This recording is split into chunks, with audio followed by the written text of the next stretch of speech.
I'm Merle McCann, a soybean farmer from Virginia and one of the leaders of the American Soybean Association.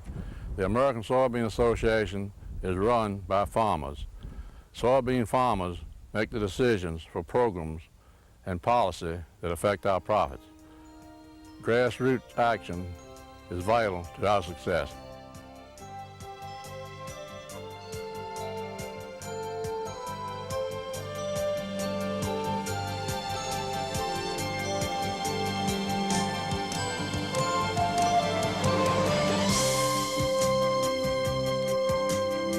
Thank you, Mr. Chairman. I'm James Lee Adams. I'm volunteer president of the American Soybean Association. I farm in the 2nd Congressional District of Georgia, and it's a pleasure to be with you here today. I'd like to begin the discussion of this 1990 Farm Bill from a farmer's perspective, a soybean farmer's perspective, and tell you roughly what we've done over the last few years. We have specific recommendations in the written testimony. This is Washington. You see it every night on the news. But if you're like most people that don't live here, you get the feeling that what happens here has little to do with you, that laws are made by a handful of politicians. I'm Mark Neslin. I live and work here. And yes, sometimes the laws are made by a few individuals. But there's only one reason for that. It's because the average citizen doesn't realize how much impact they can have on this process of making laws. Sure, you can vote and send your representatives to Washington, but your job's not over there. Not when it comes to making the laws that affect you and your farming operation. First, you need to stay current. Laws on subjects that seem to be completely unrelated to soybean farming can in fact have a profound effect on your pocketbook. Of course, that's one reason you belong to the American Soybean Association, to stay on top of things and organize a response to help soybean farmers. Remember the 1980 embargo, when export contracts to the Soviets were canceled? The American Soybean Association developed the concept of export contract sanctity to protect soybean exports from embargoes, and we made it into law. How? Grassroots support. We were able to show the members of Congress that contract sanctity was what the folks back home wanted. That was the key then, and that's the key now. Hi, Bob. It's Nancy Foster calling you from the Soybean Association. Did you get the information I sent you the other day about federal funding for soybean research? Sure did. I've got it right here.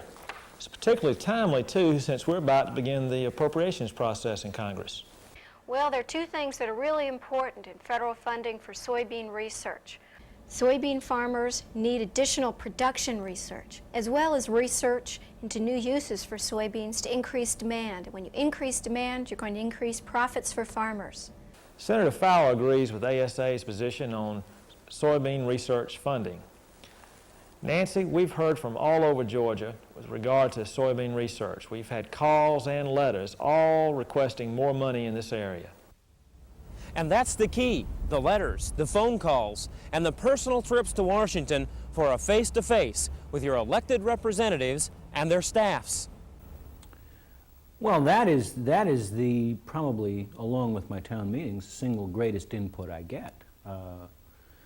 I would say this, letters from constituents, phone calls from constituents, meetings from constituents are very important. They are more important than orchestrated letter campaigns with little postcards that say vote against this or vote for that.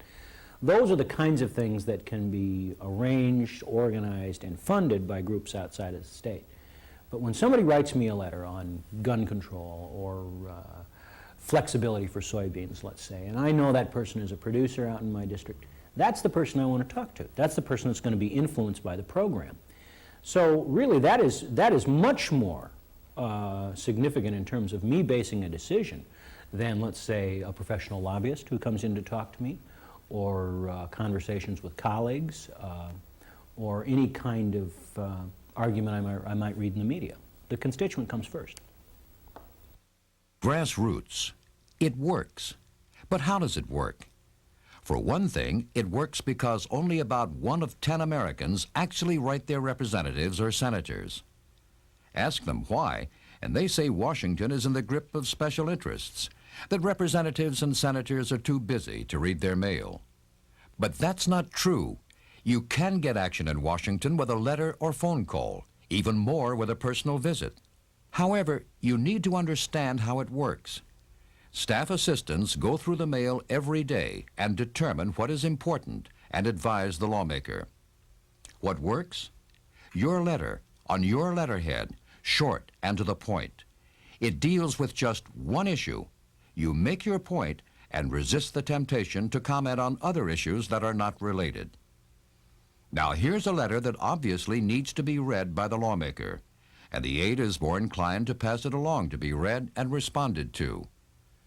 A personal visit to your lawmaker is very powerful. Even very busy representatives and senators will take the time to see you, their constituent. But be sure to set up the visit well in advance. Your association can help you here. American Soybean Association, we will be, of course, having to get this together with the Senate bill, and we might need your help to be sure that we get some of the good provisions that are on the House side of the package. You can certainly count on that, and I would ask that you and other members of your organization stay in touch with us, and if you have any other concerns, and because we're always glad to hear from you. We certainly appreciate it. It works. Grassroots' effort led to the smoking ban on airlines against powerful opposition. No matter how you feel about this issue, it proves that grassroots action works. And the National Federation of Independent Business says that repeal of some confusing tax legislation was all done through grassroots pressure. Business owners going to Congress saying, "We've got a real problem." The National Rifle Association is a classic example of the effectiveness of teamwork between the association and its members. What makes the difference? People who are passionately involved. When I say lobbied, I've been contacted by producers all over the country expressing concern. Therefore, it seems a very appropriate role of this committee to schedule some hearings in which we allow those voices to have their say in front of this committee regarding potential changes in all checkoffs in order to make them work better. Grassroots works, and it will work for the soybean farmer, because when you join your voice in a team effort to make your wishes known, you get action.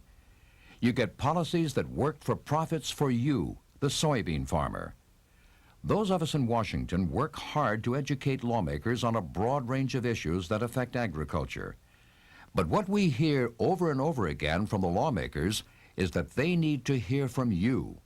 Your grassroots voice is a tangible asset that needs only to be joined in a coordinated effort to be effective.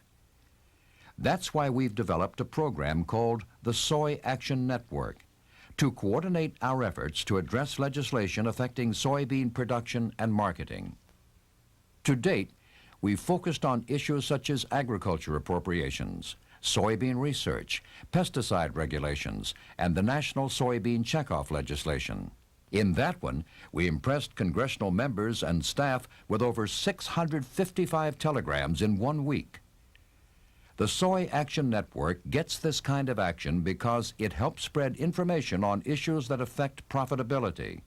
And when you have your facts straight, you make an impressive presentation when you write, call, or visit. There's another way to make your voice heard, and that's the time-honored way of helping those in Congress who support soybeans. It's by contributing to the campaigns of lawmakers you believe will vote in your best interests on issues that are important to you. One effective way to do that is through your Political Action Committee.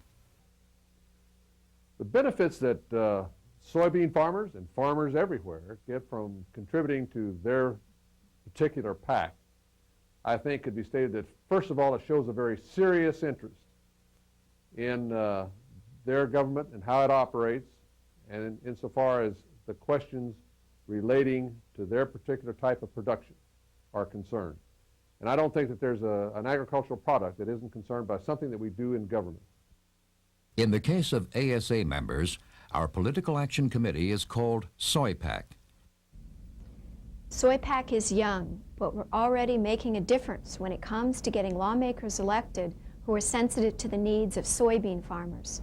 And SoyPAC will continue to be a rousing success as long as soybean farmers support it. When you combine grassroots support and a strong political action committee, you've got an unbeatable combination. When I'm approached by a representative of a PAC, particularly an agriculturally oriented PAC, I respond with great interest because this means to me that this agricultural production group has an interest in backing up their concerns about the type of productivity they have and the government involvement with that particular commodity, to the point that they're willing to contribute their money, which is hard enough to earn these days in agriculture, and that they also understand how this process works. So though I may not have any expertise or direct knowledge about that type of production, it piques my interest because it means that agriculture is actually doing its best. What does it all come down to? You and the facts. Fact. Washington is no longer a town where a few people run the government. Fact. Representatives and senators were elected to serve their constituents, and they know it. Fact. Only 1 out of 10 Americans writes or contacts their lawmakers. A great opportunity to cut through the clutter of mass PR campaigns with your voice. Fact. Grassroots is a team effort. The American Soybean Association represents your concerns, and you add credibility to what it says. We keep you informed about the issues that matter, give you names and addresses to write, numbers to call, even help arrange visits with your lawmakers. But the rest is up to you. Just remember, your participation is far from over when you vote. It's just beginning.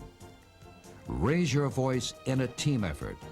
You will be heard, and you will contribute to the process of making soybean farmers more productive and more profitable. Because grassroots works.